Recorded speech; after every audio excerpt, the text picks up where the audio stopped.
अवाज आवे छे मारो बराबर?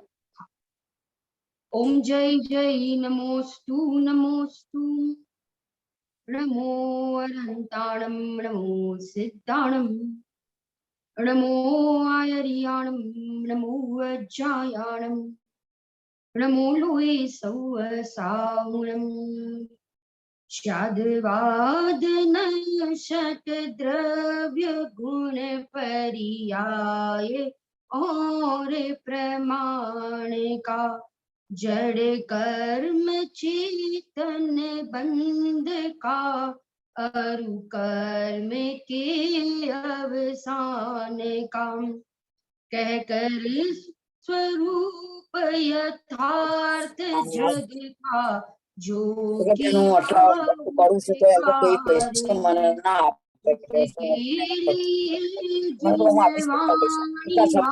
को वंदना शत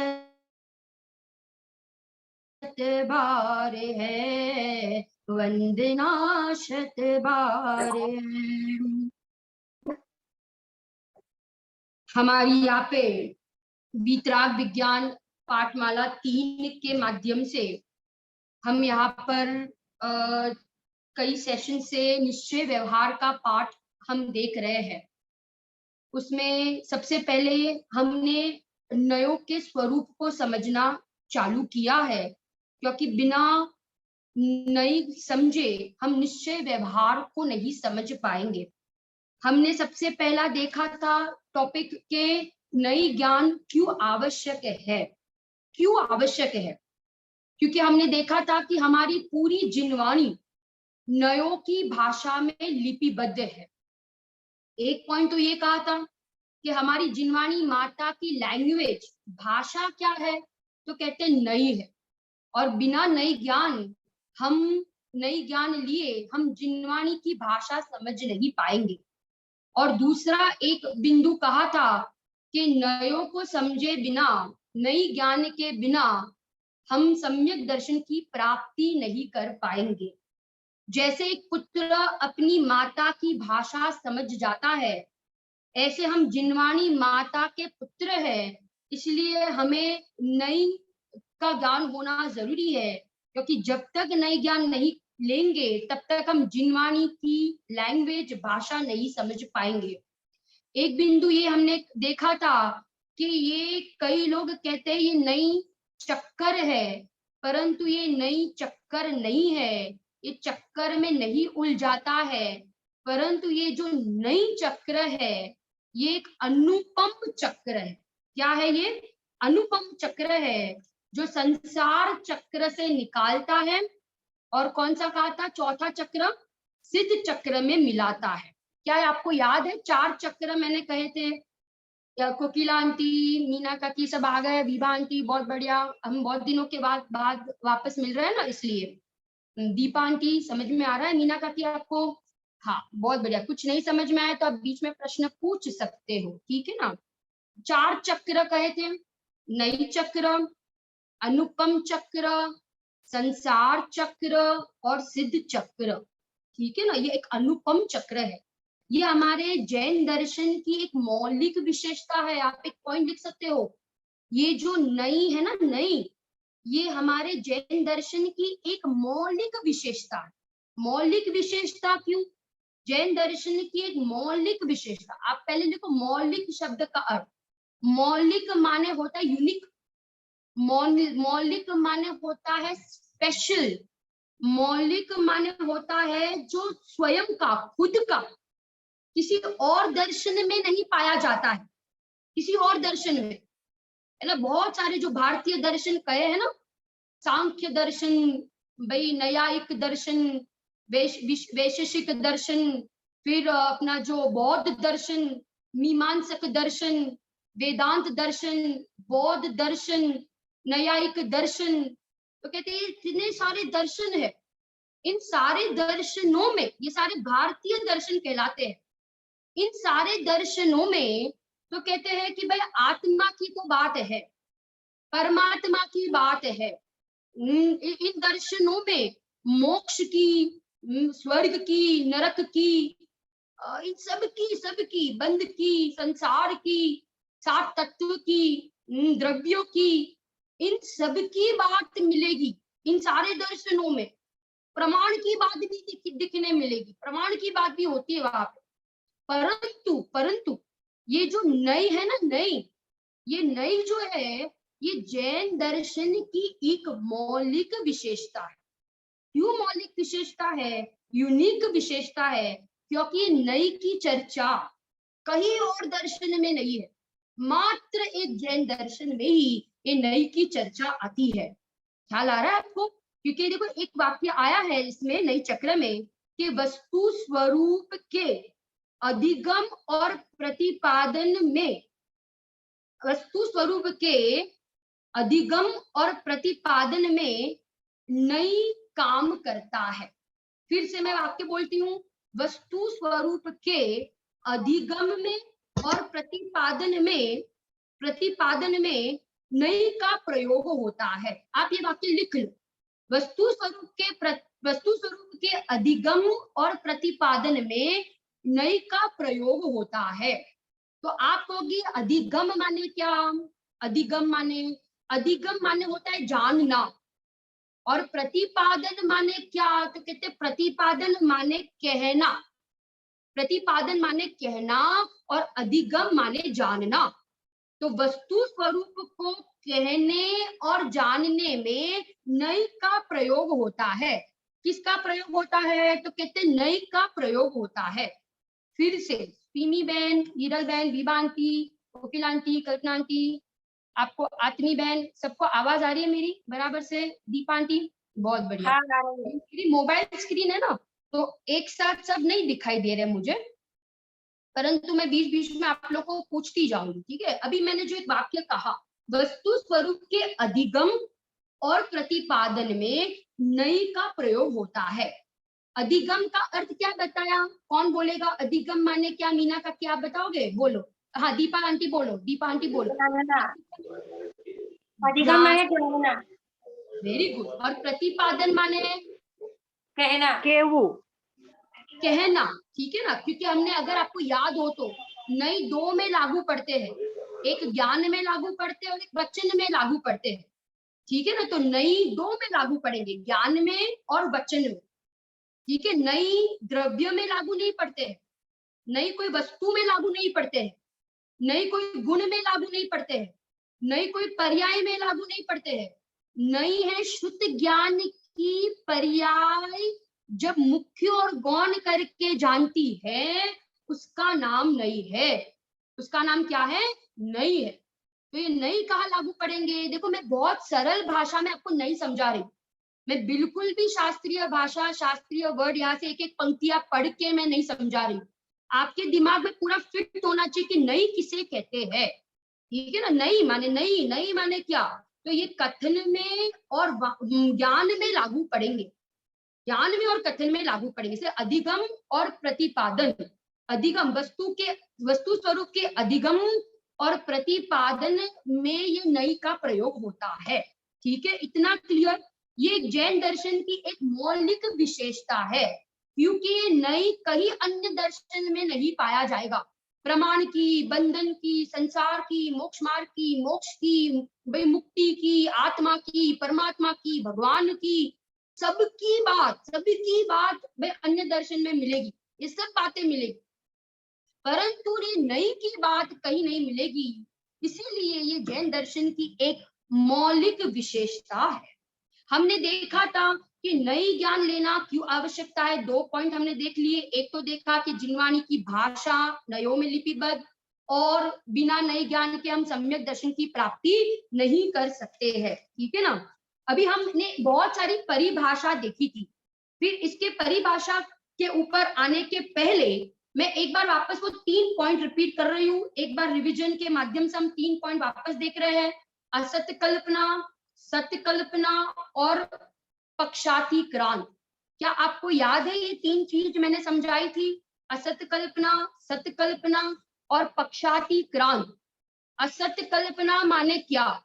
जो मिथ्या कल्पना है ना, मिथ्या विकल्प, ये शरीर और आत्मा को एक मानना, शरीर और आत्मा को एक मानना, पांच इंद्रियों के विषयों में सुख मानना, सुख मानना, मैं पर का करता, बोलो ये शरीर का करता मैं, ये कौन सी कल्पना है? तो कहते हैं असत्य कल्पना है।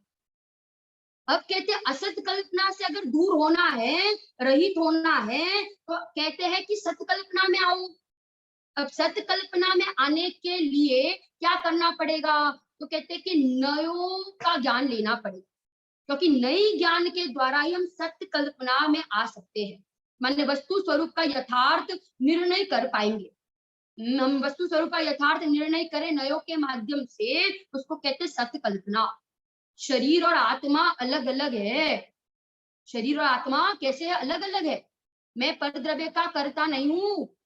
पांच इंद्रियों के विषयों में से मुझे कभी सुखी की प्राप्ति नहीं हो सकती है। ये सारे जो विकल्प है, इसको कहते हैं सत्य कल्पना।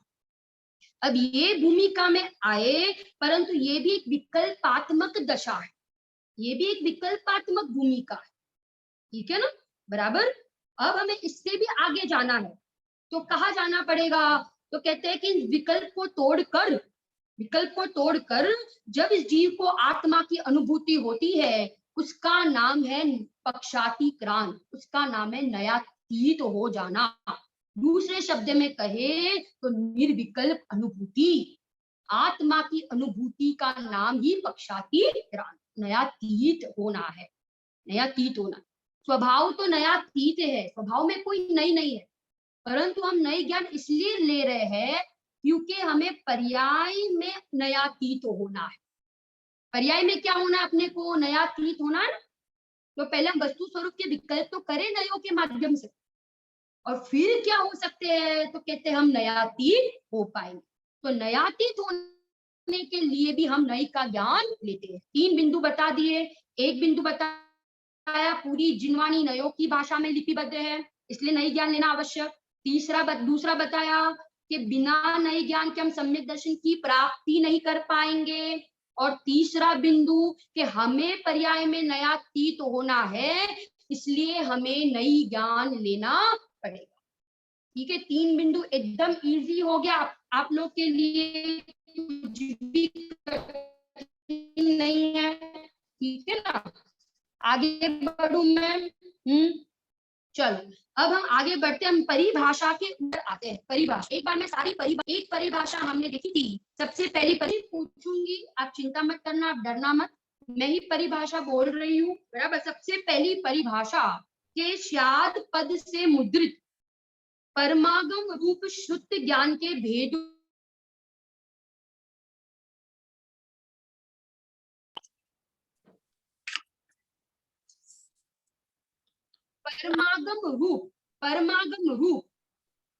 परमागम रूप शुद्ध ज्ञान के भेद को नहीं कहते हैं। स्याद पद से मुद्रित परमागम रूप शुद्ध ज्ञान के भेद को नहीं कहते हैं। एक परिभाषा ये हुई। दूसरी परिभाषा प्रमाण के द्वारा ग्रहित वस्तु के एक अंश को ग्रहण करना। हमने एक ये महत्वपूर्ण बिंदु देखा था कि भाई प्रमाण के बिना हम नई ज्ञान नहीं ले पाएंगे। माने प्रमाण से पहले वस्तु को जानना बहुत जरूरी, क्योंकि बिना हम प्रमाण से नहीं जानेंगे वस्तु को, तो हम मुख्य गुण कैसे कर पाएंगे? हम मुख्य गुण नहीं कर पाएंगे। इसलिए पहले प्रमाण द्वारा वस्तु को ग्रहण करना जरूरी है, प्रमाण से वस्तु को जानना जरूरी है, और फिर उसमें से क्या होगा? तो कहते हैं नए का जन्म होता है। प्रमाण द्वारा ही नए का जन्म होता है। इसलिए दूसरी परिभाषा है प्रमाण द्वारा ग्रहित वस्तु के एक अंश को मुख्य करना, उसका नाम नई है। उसका नाम क्या है? नई है। तीसरी परिभाषा, शुद्ध ज्ञान के विकल्प को नई कहते हैं। शुद्ध ज्ञान के विकल्प को क्या कहते हैं? नहीं कहते हैं। शांति से आप लोग सुनो, है ना? शुद्ध ज्ञान के विकल्प को क्या कहते हैं? नहीं कहते हैं, बराबर। 3 परिभाषा एक बार फिर से मैं बोलती हूँ। स्याद पद से मुद्रित परमागम रूप शुद्ध ज्ञान के भेद को नहीं कहते हैं, पहली परिभाषा। दूसरी परिभाषा, श्रुति ज्ञान के विकल्प को नहीं कहते हैं।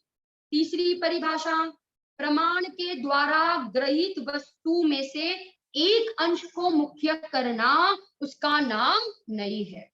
ठीक है, तीन परिभाषा हुई, तीन परिभाषा। चौथी, ज्ञाता के अभिप्राय को नहीं कहते हैं, ज्ञाता के अभिप्राय को नहीं कहते हैं। एक ये भी हमने डिटेल में देखी थी, वक्ता के अभिप्राय को नहीं कहते हैं। अभिप्राय शब्द का अर्थ वेरी इंपॉर्टेंट, अभिप्राय बहुत घोटाला होता है इसमें अभिप्राय, क्योंकि अभिप्राय शब्द के बहुत अर्थ है।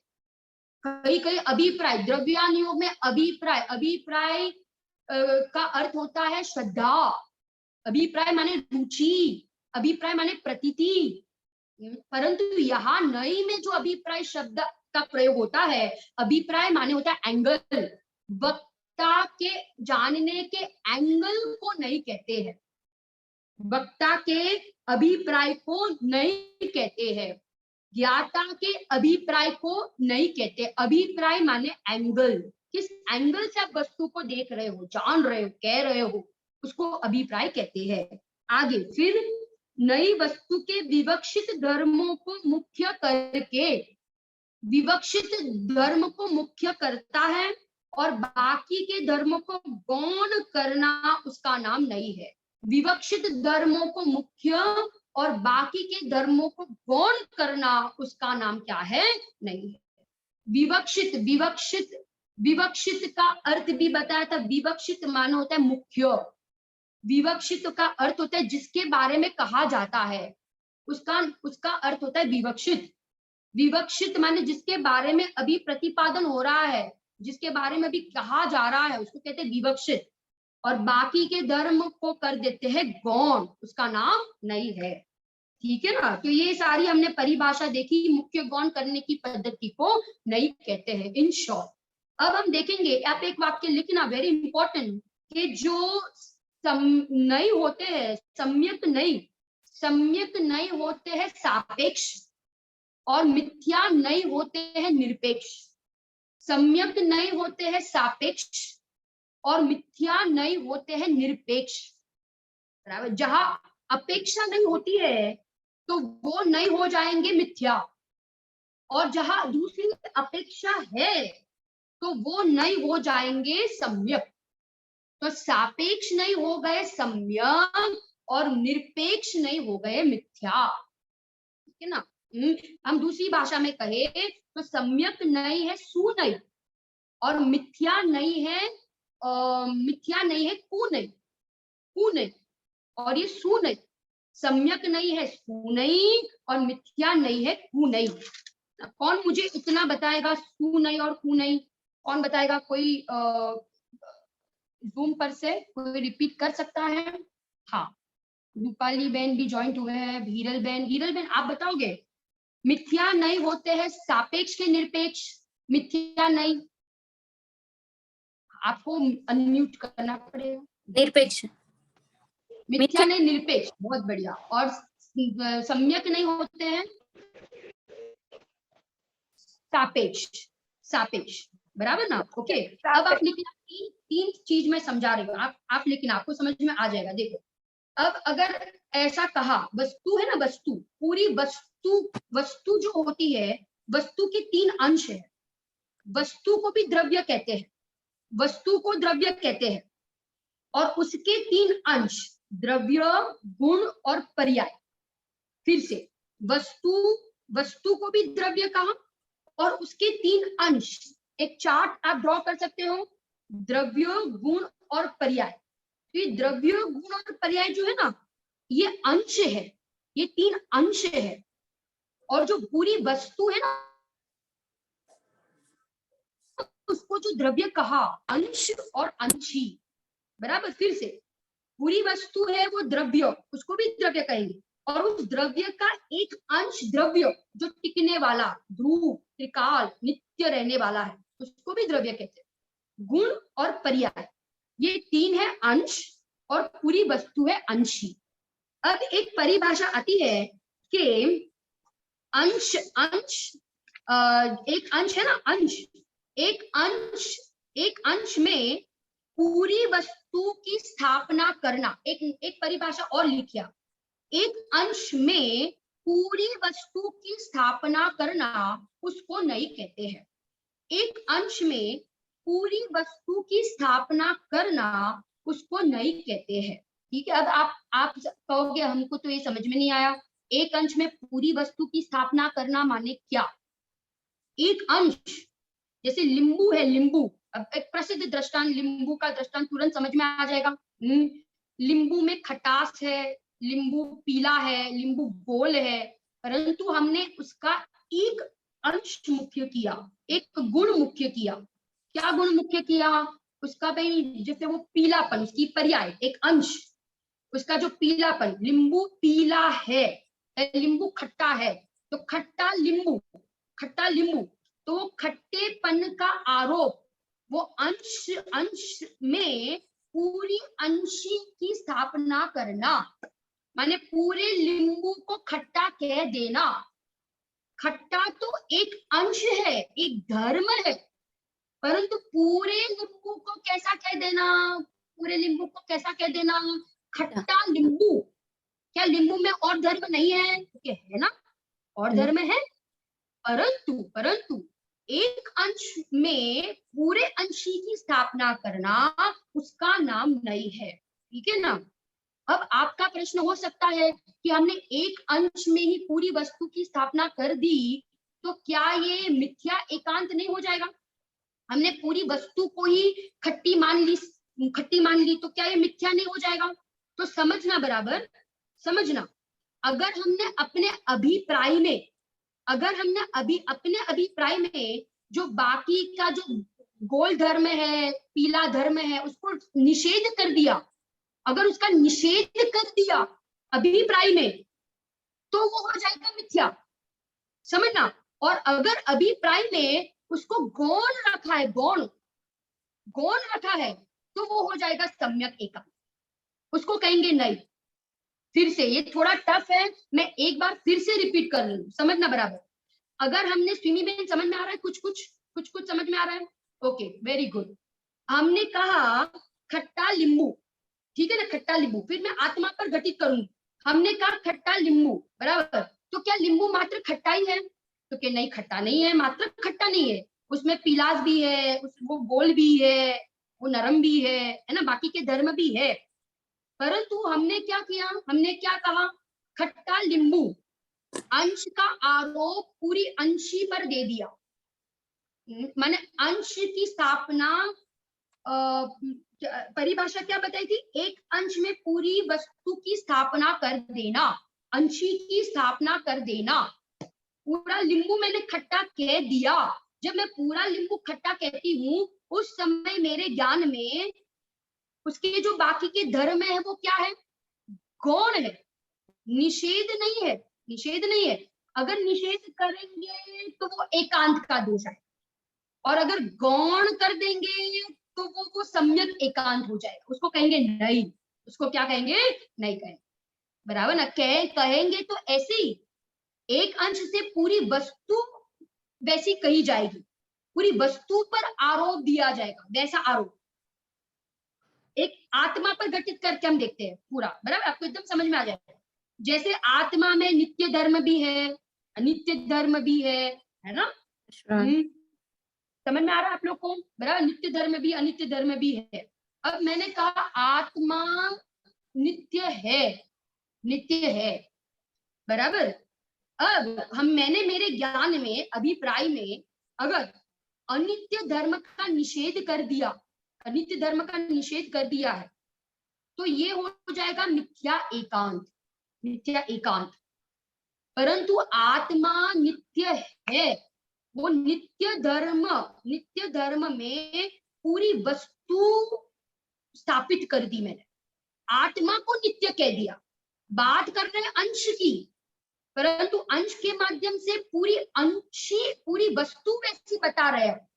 आत्मा नित्य है, आत्मा नित्य है। तो बोलो ये अपने अभिप्राय में अनित्य अंश का निषेध है कि गौण है? तो कितने गौण है। अनित्य अंश जो है प्रतिपक्षी धर्म है, ऑपोजिट धर्म है, विरोधी धर्म है, वो गौण है ना, अगर वो गौण है तो ये हो जाएगा सम्यक एकांत, ये हो जाएगा नहीं। कहेंगे तो ऐसे ही, कथन तो ऐसा ही होगा, आत्मा नित्य है, आत्मा अनित्य है। अंश में अंशी की स्थापना कर दी, उसका नाम नहीं है। अंश में, हिरलबेन ख्याल आ रहा है आपको? अंश में अंशी की स्थापना कर दी। एक अंश, एक अंश, एक अंश, एक अंश को मुख्य किया और पूरी वस्तु को वैसी कह दी, पूरी वस्तु को वैसी कह दी। आपको किसी का फोन आया, किसी का फोन आया और उन्होंने मात्र कहा जय जिनेन्द्र, इतना सा कहा जय जिनेन्द्र, बराबर। और जय जिनेन्द्र बोलते ही आपको तुरंत पता चल गया कि वो आप फलाना व्यक्ति, बोलो। अभी तो खाली इतना सुना जय जिनेन्द्र और आपने पहचान लिया, अरे आप तो कैसे हो, कैसे कैसे, है ना? तो क्या किया आपने? अंश से क्या किया? पूरी अंशी की स्थापना कर दी कि नहीं? परंतु खाली उसकी आवाज, उसमें खाली ये आवाज धर्म नहीं है, आवाज नाम का धर्म नहीं है, परंतु उसमें बाकी के धर्म भी मौजूद है कि नहीं? अगर हमने बाकी के धर्मों का निषेध कर दिया तो वो हो जाएगा मिथ्या, और हमने बाकी के धर्मों को गौण किया तो वो हो जाएगा सत्य। ये पॉइंट समझना बहुत जरूरी है, क्योंकि बहुत बार प्रश्न होते हैं कि ये हमने ऐसा कह दिया कि भाई मिश्री मीठी है, तो ये पूरी मिश्री को मीठी बता दिया, तो भाई ये इसमें मिथ्या एकांत का दोष नहीं आ जाएगा? तो कहेंगे तो ऐसे ही पूरी मिश्री को मीठी कहेंगे, परंतु उस समय हमारे अभिप्राय में बाकी के धर्म गौण है ना, तो ये वाक्य हो जाएगा नई का वाक्य, सम्यक एकांत, सुनई।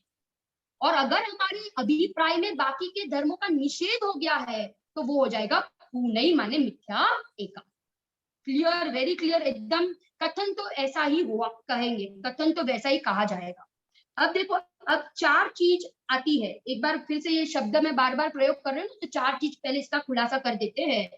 सम्यक एकांत, एकांत के दो भेद, आप एक चार्ट बना सकते हो, एकांत के दो भेद, सम्यक एकांत, सम्यक एकांत, मिथ्या एकांत, सम्यक अनेकांत और मिथ्या अनेकांत। फिर से चार चीज मैं रिपीट करती हूँ, सम्यक एकांत, मिथ्या एकांत, सम्यक अनेकांत और मिथ्या अनेकांत, बराबर। आप आपके वीडियोस ऑन कर दीजिए जरा, पीछे वाले सब जो है ना, मुझे थोड़ा सामने फेस चेहरे दिखेंगे तो मुझे भी थोड़ा और मजा आएगा पढ़ाने में। हाँ, चार चीज फिर से मैं रिपीट करती हूँ, एकांत के दो भेद, सम्यक एकांत, मिथ्या एकांत, सम्यक अनेकांत और मिथ्या अनेकांत, ठीक है ना? ये चार चीज क्लियर होनी बहुत जरूरी है। सम्यक एकांत जो है ना, सम्यक एकांत, तो सम्यक एकांत के नीचे लिखो आप नहीं, सम्यक एकांत माने होता है नहीं मैम। सम्यक एकांत नहीं कहलाते, नहीं कहलाता है। सम्यक एकांत इज इक्वल टू नहीं। मैम फिर से हिरलबेन पहले से रिपीट करूं, पाछू रिपीट करूं? हाँ, चार एकांत, ચાર નામ તમે બોલશો, તમે બોલશો? એકાંત ના ચાર નામ બોલવાના છે ને? ના, એકાંત ના બે ભેદ, એકાંત ના બે ભેદ, સમ્યક એકાંત અને મિથ્યા એકાંત। Very good. હા, પછી સમ્યક અનેકાંત ના બે, મિથ્યા અનેકાંત, સમ્યક અનેકાંત અને મિથ્યા અનેકાંત। બહુ સરસ, મિથ્યા અનેકાંત, બરાબર, એકદમ ક્લિયર। બધાને ઝૂમ પર બધા જે જોડાયેલા છે બધાને ક્લિયર ચાર વસ્તુ? ओके, હવે સમજો બરાબર। હવે सम्यक एकांत ना नीचे लखो, उसके नीचे लिखो आप नहीं, सम्यक एकांत इज इक्वल टू नहीं, मिथ्या एकांत इज इक्वल टू नया भास, मिथ्या एकांत इज इक्वल टू नया भास, सम्यक अनेकांत इज इक्वल टू प्रमाण और मिथ्या अनेकांत इज इक्वल टू प्रमाणाभास। चार चीज फिर से रिपीट करो एक बार, कौन रिपीट करेगा? अपने जूम पे से रिपीट करें। श्रद्धा आंटी आप रिपीट करोगे, बोलिए। हाँ, बहुत इजी है। सम्यक एकांत इज इक्वल टू नहीं। Very good. અને सम्यक अरे मिथ्या एकांत नया भास। Very good. અને सम्यक अनेकांत प्रमाण। वेरी અને गुड। सम्यक अनेकांत प्रमाणाभास। वेरी गुड, क्लियर, बराबर।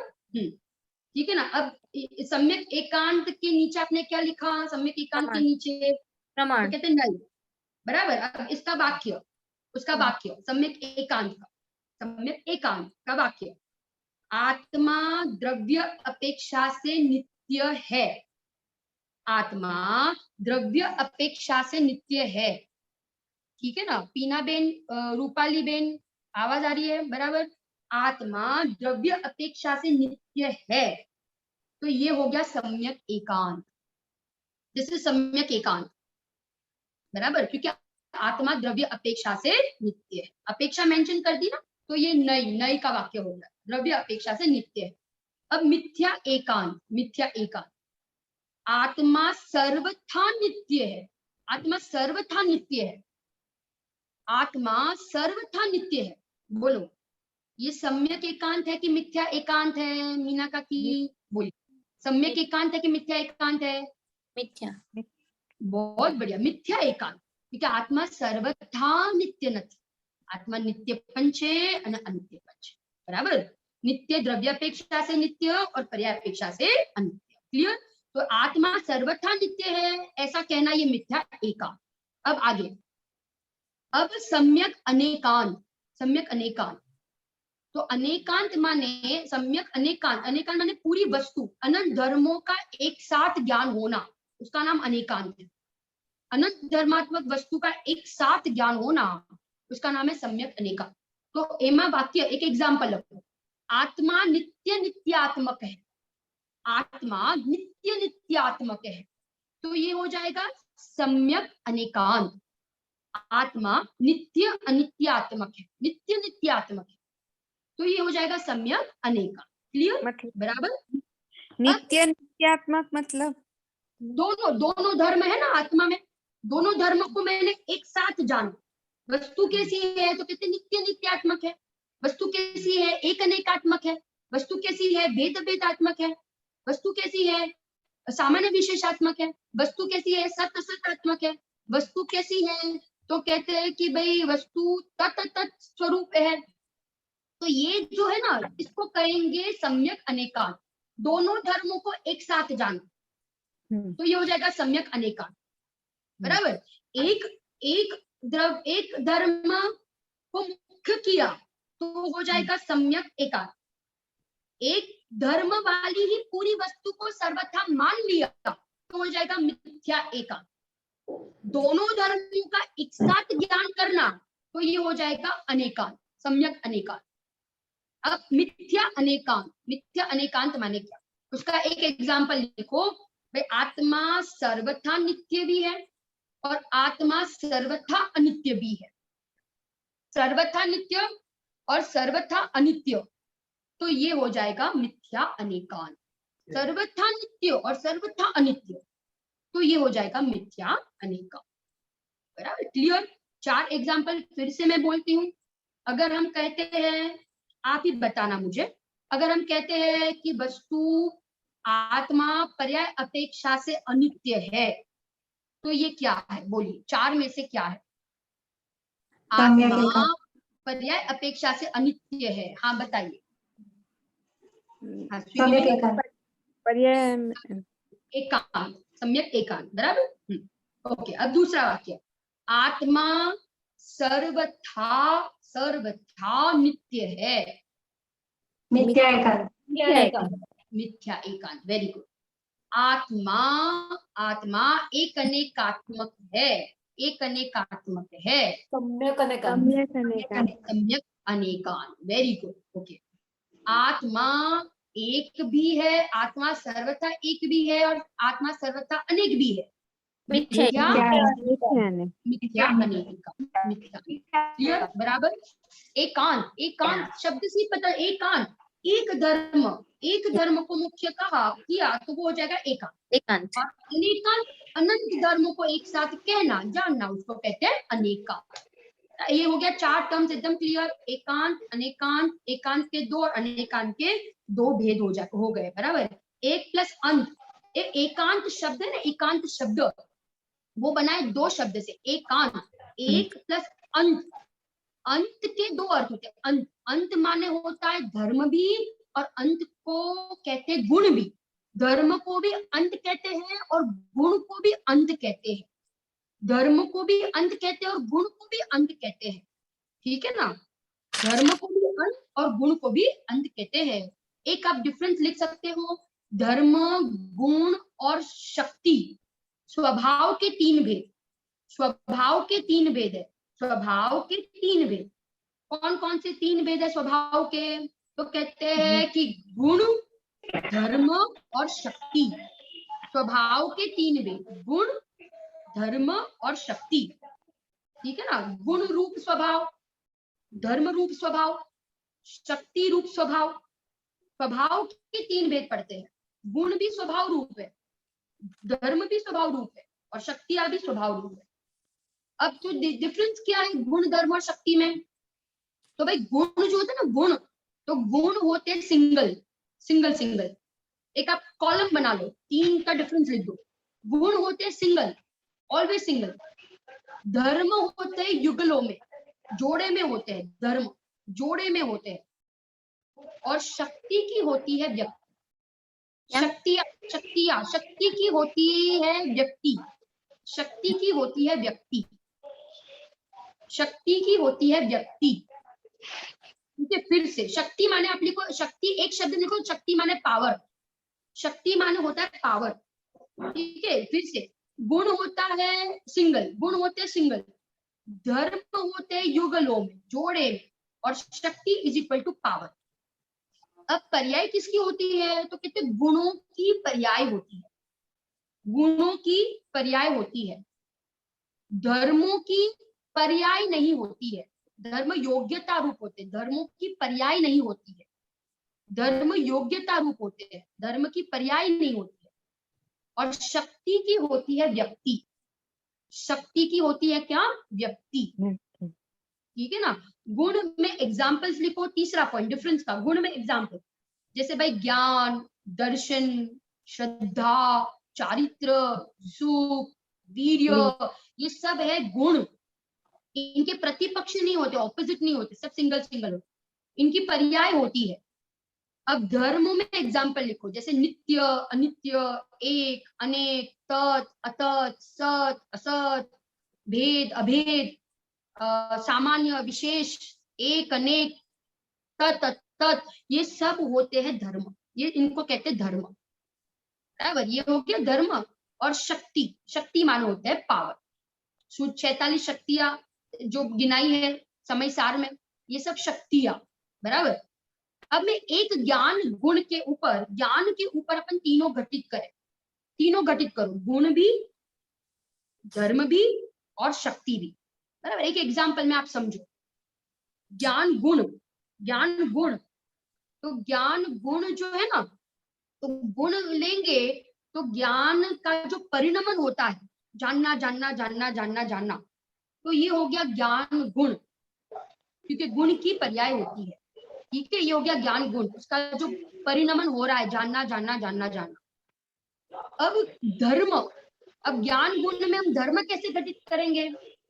ज्ञान गुण में धर्म, तो कहते ज्ञान कैसे घटित करेंगे? तो कहते हैं ज्ञान ज्ञान रूप से है, ज्ञान ज्ञान ज्ञान की ज्ञान से अस्ति है और ज्ञान की पर से नास्ति है। तो ये अस्ति नास्ति आ गया ना। ज्ञान गुण में हमने धर्म घटित कर दिया, दो धर्म, कौन से? अस्ति नास्ति।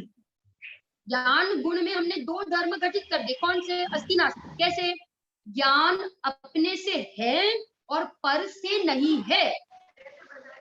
श्रद्धा बहन, श्रद्धा आंटी, ख्याल आ रहा है आपको? ज्ञान अपने से है और ज्ञान पर से नहीं है, तो ये अस्ति और नास्ति। तो ज्ञान गुण में हमने अस्ति नास्ति धर्म घटित किया। अब दूसरी तरीके से घटित करो धर्म ज्ञान में। ज्ञान गुण की अपेक्षा कहे तो नित्य है, यानी ज्ञान की जो पर्याय होती है, पर्याय 8 पर्याय बताए, जो 8 पर्याय, तो वो सब अनित्य है, बराबर। तो नित्य नित्य धर्म भी घटित हो गया ज्ञान गुण में। ज्ञान स्वभाव से देखे तो कहते नित्य है, परंतु परिणमन अपेक्षा से देखेंगे तो कैसा है? अनित्य है, ठीक है ना। फिर अगर हम उसमें सामान्य विशेष घटित करो, ज्ञान में सामान्य विशेष, तो सामान्य माने जानना जानना हो रहा है, वो उसका सामान्यपना। और 8 पर्याय जो बताई उसकी विशेष पर्याय है। तो एक ही ज्ञान गुण में हमने ये सारे धर्म घटित कर दिए, नित्य, अनित्य, एक, अनेक, अस्ति नास्ति। सामान्य, विशेष, अस्ति, नास्ति, बराबर, ये धर्म। और ज्ञान की शक्ति माने क्या? हमारा ज्ञान कितना जान रहा है, पावर क्या है? अभी पावर, मतिशुद्ध ज्ञान, हमारा मतिशुद्ध ज्ञान कितना जान रहा है, ये हो गई उसकी शक्ति की व्यक्ति। केवल ज्ञान में ज्यादा जानने की शक्ति, सबसे ज्यादा जानने की शक्ति। और मतिशुद्ध ज्ञान में, भाई हमारे ज्ञान में केवल ज्ञान की अपेक्षा कम जानने की शक्ति। तो ज्ञान में कितना जानता है, कितना जान सकता है, वो हो गया शक्ति, वो ज्ञान की शक्ति, पावर। 3 में डिफरेंस बता दिया, गुण, धर्म और शक्ति। एक ही ज्ञान गुण में हमने तीनों लागू कर दी, गुण भी, धर्म भी और शक्ति भी। हमारा ज्ञान जानने की अब अभी कितनी उसकी कैपेसिटी है, पावर है, वो हो जाएगी शक्ति। मेरा ज्ञान मेरे से है और पर से नहीं है, वो हो गया धर्म। और अभी मेरे ज्ञान गुण का जो परिणमन हो रहा है, वो हो गया उसका गुण, बराबर ना, गुण। क्लियर? तो ये हमने एक ही ज्ञान में तीनों चीज घटित कर, माने गुण, धर्म और शक्ति के बीच में हमने अंतर देखा। फिर हमने 4 चीज देखी, एकांत के 2 भेद और अनेकांत के 2 भेद। क्लियर? बराबर। फिर हमने देखा पूरी वस्तु है अंशी और उसके 3 भेद, द्रव्य, गुण और पर्याय, ये 3 अंश। अंश में अंशी की स्थापना करना, उसका नाम नहीं है, उसका नाम नहीं है। ये परिभाषा बहुत इंपॉर्टेंट है, वेरी इंपॉर्टेंट। अंश में अंशी की स्थापना करना, अंश को मुख्य किया पर पूरी वस्तु को वैसी कह दी। परंतु पूरी वस्तु को वैसी कहने पर भी हमने अपने अभिप्राय में उसके बाकी के धर्मों का निषेध नहीं किया। उसको क्या कर दिया स्वीमी बहन, उसको क्या कर दिया, उसको क्या किया, गौण कर दिया। गौण किया। अगर गौण करेंगे तो उसको क्या कहेंगे, उसको क्या कहेंगे, मिथ्या एकांत के सम्यक एकांत, सम्यक एकांत, बराबर। और उसका अगर अपने निषेध कर दिया बाकी के धर्मों को तो क्या कहेंगे, निषेध कर दिया तो मिथ्या, तो मिथ्या एकांत। क्लियर? तो मिथ्या एकांत। इतना हमने देखा। आज हमने लास्ट टाइम हमने देखा, तो देखो मैं 3 वाक्य बता रही हूँ। अगर हम ऐसा बोले कि वस्तु द्रव्य अपेक्षा से नित्य है, द्रव्य अपेक्षा से नित्य है, तो ये भी नई वाक्य है। सम्यक एकांत। वस्तु आत्मा पर्याय अपेक्षा से अनित्य है, तो ये भी नई वाक्य है। कौन सा नई?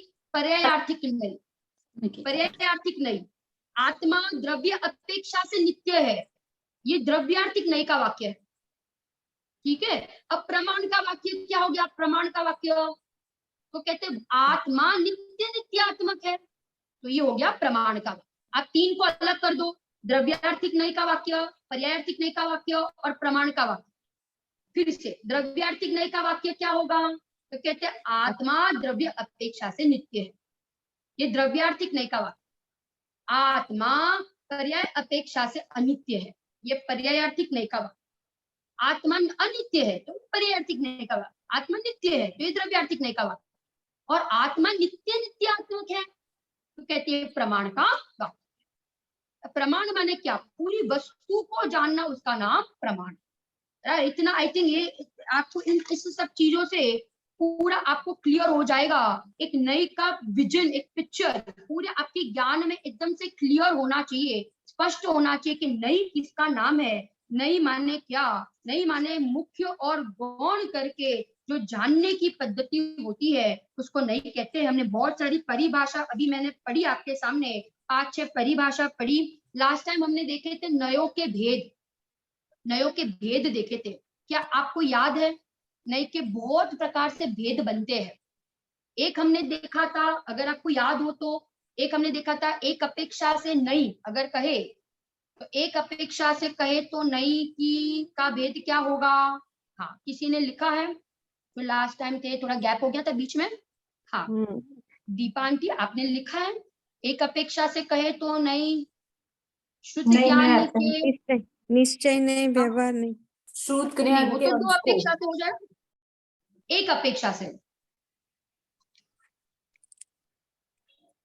निश्चय नहीं, व्यवहार नहीं। हाँ, वो मैं तो दो अपेक्षा से हो जाए। हाँ, एक अंश के ज्ञान को न कहते और पूरी वस्तु को प्रमाण कहते हैं। नहीं की परिभाषा बोलनी आपको। एक अपेक्षा से कहे तो श्रुति ज्ञान के भेद को, विकल्प को नहीं कहते हैं। शुद्ध ज्ञान के विकल्प, शुद्ध ज्ञान के भेद को, विकल्प को नहीं कहते हैं। एक अपेक्षा, दो अपेक्षा से कहे तो दो अपेक्षा से कहेंगे तो दो अपेक्षा से, तो अभी आप लोग ने जवाब दिया, दो नहीं, निश्चय नहीं, व्यवहार। दो अपेक्षा से कहे तो ज्ञानात्मक नहीं और वचनात्मक नहीं। क्लियर? दो अपेक्षा से कहेंगे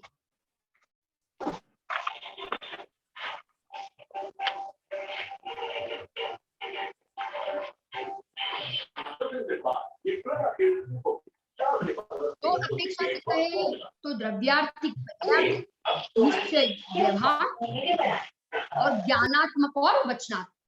अब तीन अपेक्षा से कहे तो, तीन अपेक्षा से नहीं कहेंगे तो कहते शब्द नहीं, ज्ञान नहीं और अर्थ नहीं। तीन अपेक्षा से कहे तो शब्द नहीं, अर्थ नहीं और ज्ञान नहीं। सात अपेक्षा से नयों का वर्णन आता है, तत्वार्थ सूत्र में भी आया है। सात अपेक्षा से नयों का वर्णन, सात अपेक्षा, तो सात नहीं बताए हैं, नैगम आदि सात नहीं, नैगम नहीं, संग्रह नहीं, व्यवहार नहीं, रुजु सूत्र नहीं, संविरूढ़ नहीं, शब्द नहीं और एवं भूत नहीं। ये सात नाम लास्ट टाइम बताए थे। इस सात अपेक्षा से भी नयों का कथन आता है। 43 नहीं, 43 नहीं कहाँ आया है, किसी को पता है 43 नहीं कहाँ आया है? हाँ, समय सार में आया है कि प्रवचन सार में आया है? हाँ, बीना दीपांति बोलिए। प्रवचन सार में, प्रवचन सार में आए हैं 43 नहीं। फिर मैंने कहा था नई संख्यात भी होते हैं। संख्यात कौन सी अपेक्षा से संख्यात, कौन सी अपेक्षा से संख्यात? तो कहते शब्द संख्यात है ना, इसलिए शब्द की अपेक्षा नई संख्यात होते हैं। शब्द की अपेक्षा से नई संख्यात होते हैं। असंख्यात भी होते हैं, नई असंख्यात। क्यों नहीं असंख्यात? क्योंकि विकल्प संख्यात है ना, विकल्प संख्यात है तो नई के भेद भी असंख्यात होते हैं। और लास्ट बताया था नई अनंत भी होते हैं। अनंत क्यों? क्योंकि आत्मा में धर्म अनंत है, आत्मा में गुण अनंत है, आत्मा में शक्तियां अनंत है, इसलिए नई भी कितने होते हैं? अनंत होते हैं। एक अपेक्षा, दो अपेक्षा, तीन अपेक्षा, सात अपेक्षा, संख्यात अपेक्षा, असंख्यात अपेक्षा और अनंत अपेक्षा, ऐसे नयों के अलग अलग भेद आते हैं। नई विकल्पात्मक नई भी होते हैं और निर्विकल्प नई भी होते हैं। विकल्पात्मक नई, जब नयों के संबंध में विकल्प होते हैं उसको कहते हैं विकल्पात्मक नई, और आत्मा की अनुभूति होती है उस समय निर्विकल्प नई होते हैं।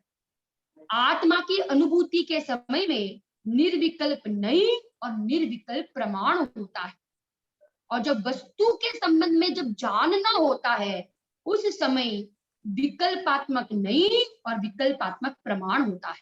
चार चीज, विकल्पात्मक नई, विकल्पात्मक प्रमाण। जब ज्ञानी सविकल्प दशा में आते हैं तो उस समय उनके ज्ञान में सविकल्प नई और सविकल्प प्रमाण होते हैं, और जब निर्विकल्प अनुभूति होती है उस समय निर्विकल्प नई और निर्विकल्प प्रमाण होता है। फिर से मैं ये वाक्य बोलती हूँ, फिर से, जब ज्ञानी सविकल्प दशा में आते हैं तब उनके ज्ञान में सविकल्प विकल्पात्मक नई और विकल्पात्मक प्रमाण होता है, और जब ज्ञानी निर्विकल्प दशा की को प्राप्त करते हैं उस समय निर्विकल्प नई और निर्विकल्प प्रमाण होता है। निर्विकल्प नई और निर्विकल्प प्रमाण माने वस्तु के संबंध में कोई विकल्प नहीं है, मात्र वो भाई आत्मा मुख्य होता है, बस मुख्य है, विषय बन रहा है, बस विषय बन रहा है, कोई विकल्प नहीं, आत्मा संबंधी कोई विकल्प नहीं है, परंतु वो द्रव्य अंश वो ज्ञान का विषय बन रहा है, बस वो उसे नहीं कहते हैं। उसका नाम ही नहीं है। और उस समय वो निर्विकल्प नहीं है, उस समय वो क्या है, निर्विकल्प नहीं है। ठीक है ना, विकल्पात्मक नहीं, विकल्पात्मक प्रमाण, और निर्विकल्प नहीं और निर्विकल्प प्रमाण, ऐसी चार चीजें आती है। एक मैंने बताया था कि नहीं किसको होते हैं, ज्ञानी को होते हैं, अज्ञानी को होते हैं, कि केवली को होते हैं, कौन बताएगा? ज्ञानी को। ज्ञान पक्का? केवली को नहीं? अच्छा, ज्ञानी को ही होते हैं, बहुत बढ़िया। नहीं, ज्ञानी को ही होते हैं, अज्ञानी को नहीं और केवली को नहीं। बराबर, ठीक है, 2 पे क्रॉस लग गया। नहीं, ज्ञानी को ही होते हैं, एक बात। अब दूसरा प्रश्न, 5 ज्ञान में से नहीं कौन से ज्ञान में लागू पड़ेंगे? 5 ज्ञान में से नहीं कौन से ज्ञान में लागू पड़ते हैं? श्रुत ज्ञान, सत्य ज्ञान में, शुद्ध ज्ञान में, अवधि, मनत्रय या केवल ज्ञान? श्रुत ज्ञान में। बहुत बढ़िया, शुद्ध ज्ञान में ही नहीं लागू पड़ेंगे, क्योंकि शुद्ध ज्ञान में ही वो पॉसिबिलिटी है क्या, मुख्य और गौण करके जानने की। शुद्ध ज्ञान में ही वो कैपेसिटी है, क्या कैपेसिटी है, क्या योग्यता है कि मुख्य और गौण करके जानने की जो कैपेसिटी है, जो कैपेबिलिटी है, वो खाली शुद्ध ज्ञान में ही है। इसलिए शुद्ध ज्ञान में ही नहीं लागू पड़ते हैं, बाकी कोई ज्ञान में नहीं लागू नहीं पड़ते हैं। आज हमने बहुत सारे पॉइंट्स देखे, आज हमने परिभाषाएं देखी, आज हमने एकांत के दो, अनेकांत के 2 भेद देखे, आज हमने वो गुण, धर्म और शक्ति, उसके बीच में पूरा डिफरेंस देखा। भाई गुण किसे कहते हैं, धर्म किसे कहते हैं, शक्ति किसे कहते हैं। हमने 4 चीजें देखी, एकांत के 2 भेद, सम्यक एकांत, मिथ्या एकांत, सम्यक अनेकांत, मिथ्या अनेकांत। फिर हमने एक नई परिभाषा, नयों की तो बहुत सारी परिभाषा देखी, एक परिभाषा हमने देखी कि अंश में अंशी की स्थापना करना उसको नई कहते हैं। तो अंश में अंशी की स्थापना करना माने क्या, उसको हमने एग्जाम्पल्स के साथ हमने पूरा देखा। क्लियर? बराबर। फिर हमने देखा कि नयों के हमने सारे भेद देखे अलग अलग अपेक्षा से, और हमने परिभाषाएं देखी, और हमने एक ये देखा कि ये नई जो है वो जैन दर्शन की एक मौलिक विशेषता है, यूनिक विशेषता है। बिकॉज दूसरे सारी चीजों की चर्चा तो अन्य दर्शनों में आती है, परंतु एक नई ही ऐसी जैन दर्शन की विशेषता है कि कोई अन्य दर्शन में इसकी चर्चा नहीं आती है। एक अंतिम बात कहकर पूरा करती हूँ, आप 2 बात लिख सकते हो, 2 शब्द आते जैन दर्शन के लिए। जैन दर्शन को श्यादवादी दर्शन भी कहा जाता है, जैन दर्शन को श्यादवादी दर्शन भी कहा जाता है, और जैन दर्शन को अरहत मत भी कहा जाता है, अरहत मत। जैन दर्शन को श्यादवाद दर्शन, श्यादवाद दर्शन, और दूसरा नाम है अरहत मत। अरहत भगवान का जो मत है उसको भी जैन दर्शन कहा जाता है। जैन दर्शन का दूसरा नाम एक श्यादवाद दर्शन भी है और एक अरहत मत भी कहा जाता है। अरहत भगवान का जो मत है उसका नाम जैन दर्शन है। ऐसे 2 नाम आते हैं। आज हमने इन सारी चीजों का विस्तार से हमने वर्णन देखा। नेक्स्ट टाइम जब वापस हम कल मिलेंगे ना राजेश अंकल, चिरेन भाई है, हाँ कल, राजेश अंकल, हाँ कल मिलेंगे, कल वापस हम मिलेंगे। हाँ, एक पॉइंट याद आया अभी कि जो नए होते हैं हमने देखा कि सापेक्ष नहीं, सापेक्ष, और वो सुनई होते, सुनई, सुनई, बराबर। और जो मिथ्या नहीं होते हैं वो कैसे होते, निरपेक्ष होते हैं। उसको दूसरा नाम हमने देखा था कुनई, कुनई देखा, बराबर। तो हमारे जो नई है जिनवानी जो है वो सुनई की भाषा में, सम्यक एकांत की भाषा में लिपिबद्ध है, इसलिए हमें ये जिनवानी की भाषा समझनी बहुत जरूरी है। तो इतने सारे हमने पॉइंट आज देखे। कल हम एक नया टॉपिक लेकर आएंगे, दादा की बुक का भी आधार और वितराग विज्ञान पाठ में जो भाग में जो पाठ है उसका आधार लेकर हम आगे बढ़ेंगे। इसी मंगल भावना के साथ हम स्वाध्याय पूरा करते हैं। पक्षांतिक्रांत जब होते हैं ना, पक्षांतिक्रांत, हाँ, हाँ, तब भी नई तो होता है। पक्षातिक्रांत होते हैं तब नई नहीं होता है, नई का विकल्प नहीं है अंकल, वो विषय है, विषय है, परंतु पर्याय में वो आत्मा के संबंध में कोई विकल्प नहीं है।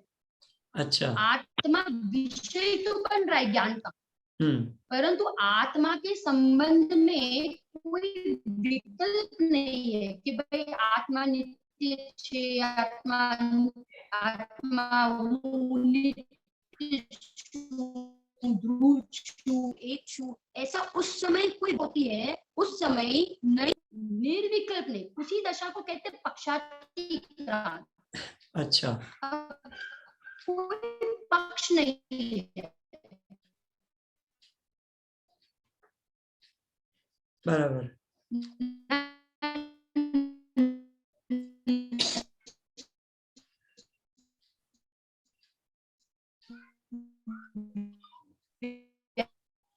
नेट प्रॉब्लम है।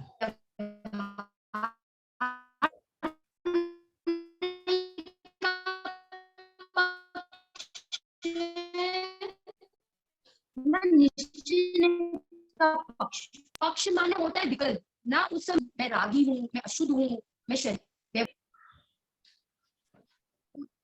कोई पक्ष नहीं है ना उस समय, निश्चय नहीं का भी पक्ष नहीं, विकल्प नहीं है, इसलिए उस दशा को पक्षातिक्रांत दशा कही जाती है। ऐसे ज्ञानी के ज्ञान में नहीं लागू पड़ते हैं, वक्ता के अभिप्राय को, ज्ञाता के अभिप्राय को नहीं कहते हैं। ज्ञानी किसको मुख्य करके कहते हैं, किसको मुख्य करके जानते हैं, उस एंगल का नाम नहीं है। ज्ञानी ने भाई नित्य धर्म को मुख्य करके कहा तो उनके ज्ञान में नहीं खड़ा होता है, ज्ञानी ने अनित्य धर्म को मुख्य करके कहा तो उनके ज्ञान में नहीं खड़ा होता है।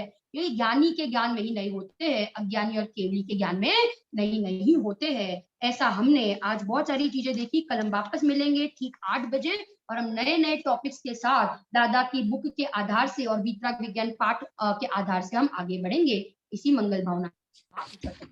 जय जिनेंद्र। जिनेंद्र, जय जिनेंद्र, जय जिनेंद्र।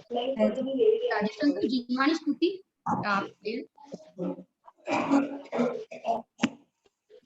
स्तुति। हे जिनवाणी भारती तोय जपो दिन रैन, जो तेरे शरण गए पावे सुख चैन। वाणी के ज्ञान ते सूझे लोकालो, सो वाणी मस्तक नमो सदा दे। नवकार मंत्र।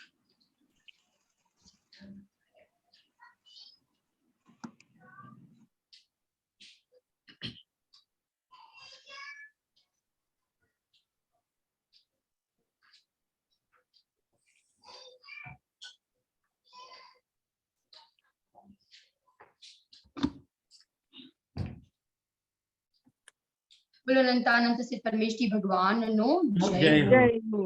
सर्व भावलिंगी महामुनिराज नो जय हो। जय हो। यादवाद में एकांत में नित्य बोधिनी जिनवाणी मात नो जय हो। जय हो। हम भक्तों ना तारणहार एवं अनंत अनंत उपकारी कान गुरुदेव नो जय हो। जय हो।